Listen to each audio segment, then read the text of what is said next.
देखिए हमारे जो एम्बुलेंस ड्राइवर हैं जेडीसी के, उनको या दीगर जो भी एम्बुलेंस ड्राइवर है उनको मुश्किल पेश आ रही थी कि किसी भी ऐसे मरीज को जो कोरोना का पेशेंट है, उसको घर से उठा रहे हैं, उसकी जो भी कंडीशन है, उसकी बॉडी मूव कर रहे हैं, उसमें उसकी अपनी कोई सेफ्टी किट नहीं है। हमारे बहुत अच्छे डोनर हैं आले भाई, और इनकी जानिब से ये बहुत बड़े पैमाने पर किट्स लाके दी गई है। क्या कहते हैं आले भाई इसको, और क्या है बताइए। किट्स हैं, ये इम्पोर्टेड फैब्रिक के अंदर बनाई गई है। तो ये आपका पूरा हेड वगैरह, हेड से लेकर पाँव वगैरह। पहले जो हम देख रहे थे वो थोड़ा कुछ और था। आस्तीन में भी लॉय हुई है, इसके स्लीव इसका में भी नाम है टेफेटा नायलॉन इम्पोर्टेड टेफेटा है ये। बेटा पहनना इसको, पहने आप।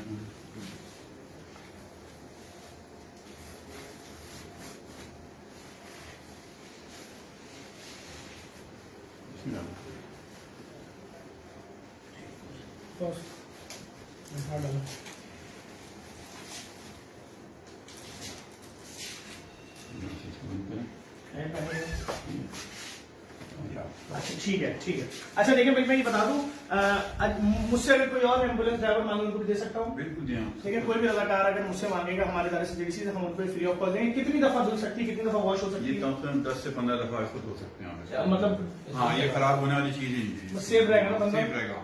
मेरा ये मैसेज है आप लोगों के लिए। देखें इस तरह के लोग मौजूद हैं। ये वो किट्स हैं जो इन्होंने अभी बड़े बड़े अस्पतालों को SIUT और सिंध डिजास्टर मैनेजमेंट, हाँ डिजास्टर सेल वालों ने ही बनवाया है भाई ये हमारी, और ये हमें बिल्कुल मुफ्त में दिए हैं। अल्लाह ताला इनको सलामत रखे, यही जज्बा है पाकिस्तानियों का। एक बार फिर अपील करूंगा, जेडीसी बहुत बड़े पैमाने पर राशन बांट रही है। मुखैर आजाद हमारे साथ ताउन फरमाए, बहुत शुक्रिया।